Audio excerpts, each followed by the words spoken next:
Morning, evening, afternoon, night, whenever you're watching this. It's Monday. Monday and I've got another day working on the boat. I've got today and tomorrow and then back to the farm. So let's see where we're up to. Oh look, the window's not been done yet.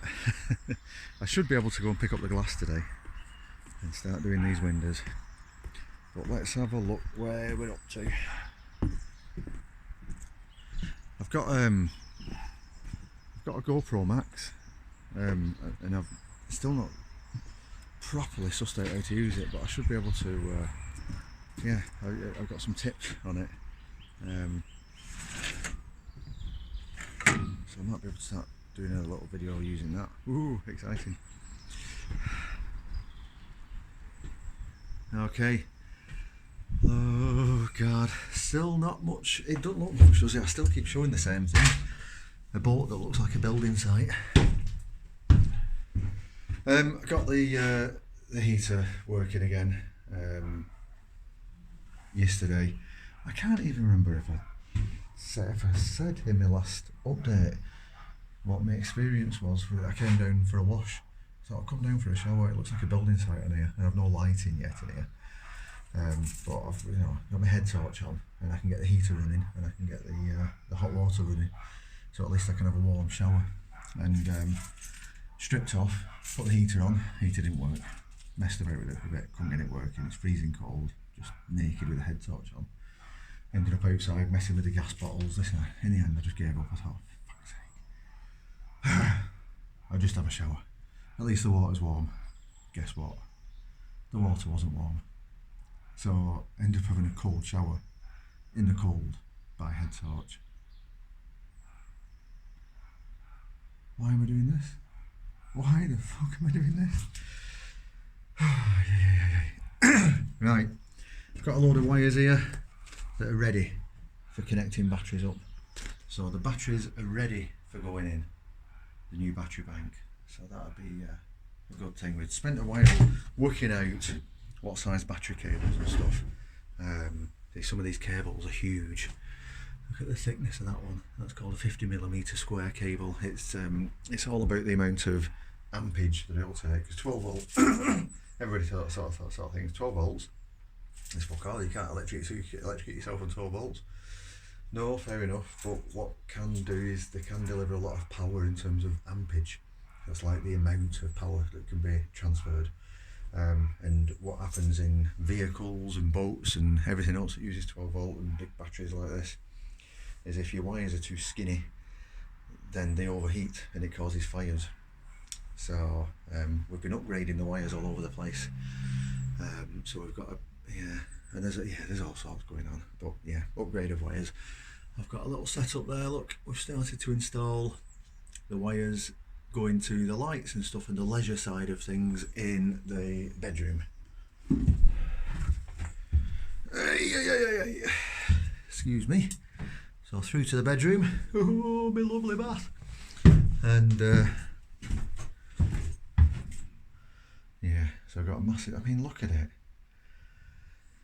Rewiring a boat is a complex job. But Brian, who's been helping me, I keep mentioning Brian's name, don't I? He's a legend. He's coming down today, and let me just step off out into the sunlight. Yeah, Brian's coming down today. We're waiting for some components to arrive. It's a pain in the arse. You start doing a job like this, and because it's a one-off, you don't really know what you need until you start tackling it. So I've signed up for Amazon Prime. Hate Amazon, and I hate it even more now. I mean, I hate the ethos of it. I hate just the way it operates. I hate what they do, but I hate it even more. I found out too late that one item I'd subscribed for, so I'm getting 2 a month of them, which I don't need. So anyway, I've cancelled that. Bloody Amazon Prime, so you get your free postage and next day deliveries and all that sort of stuff. How many people have signed up for Amazon Prime by mistake in the past? I know I have done once. I know my mum was signed up for it for ages until I discovered it. but I'm ordering lots of stuff. And I can get it next day delivery. So Brian's working away and he's like, oh, we need some lugs for the cable ends. You know, this is the size. Get on Amazon Prime. Amazon Prime search engine is an absolute pain in the arse. I wanted some lugs for the 50mm cables that I've just mentioned. So you have your cable size, so it's 50mm, and then you put a dash, and then you put the hole size, so whatever that lug is going on to, so your brachy terminal or something like that, that has a size to it as well. So I wanted 50mm 8s, so that's like the standard size. So you search, and if I search the internet, or if I search like a place that sells those sort of things, but unfortunately can't deliver it for the next week or two, you get the exact item, because my search means, yes, I want exactly this. Amazon, no, they think that you're out browsing the shops, so they say, oh, that's what you're looking for, is it? Well, here's a load of similar things. I don't want similar things, I want that specific item. It drives me mad. I spend half my time scrolling through bloody Amazon, trying to look for the right item. It ends up, I find myself doing it so much that I get like a sick feeling in my stomach, you know, like, oh, so frustrating. Anyway, so we've got a few bits on order, but they won't arrive till tomorrow, maybe the end of the day. But yeah, so Brian's going to come down today, and we might be doing stuff that's not electrical. I don't know how long I've got Brian for. I can't afford to keep paying him. I just want to get to the stage where the electrics are in. So we might be putting windows and doors in today.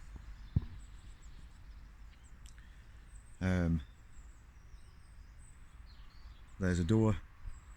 That door needs replacing with another piece of wood that looks a lot nicer. It's on a slider on this. Oh my god, I'm trying to pull them. There we go. It should slide a lot easier than that. So can you see the little runners? Inside there's wheels, and it runs on those sliders. Quite an unusual design for a boat, for a narrowboat. The doors are not usually like that, but anyway, these ones are. So oh look, I was digging up in the garden the other day. I was just shifting a bit of earth in the garden. I found this buried in the earth. It's a brass stalk. I quite like it, but I don't put it anywhere, because we don't want that bringing any presents, do we?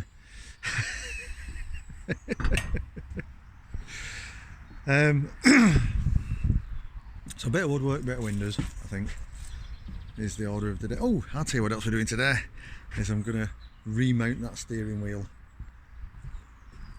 I'm just step in and not fall into the engine. So can you see it's all loose, it's disconnected, so that's going to be remounted back into position by the end of today. The reason it's off, well, we've been stripping out all the walls and all that sort of stuff, but the main reason, or the main thing that we've been doing, is rewiring this, and this is the ignition wires to start the engine. So yeah, so that's that. So I'm going to have a steering wheel positioned, which means once I've got the steering wheel back in place, that if I run out of water, I can take it for a spin, I can take it for a little drive and go and fill up the water, which will be a first. So I've had this boat for 2 years. I filled up the water once, but that was up at the mechanic's place when he was fixing the exhaust on the engine for me, and I filled it up while I was there, but I've never actually been to the marina for a refill on my water tank. Ooh, exciting stuff, so I'll do a little video when we do that.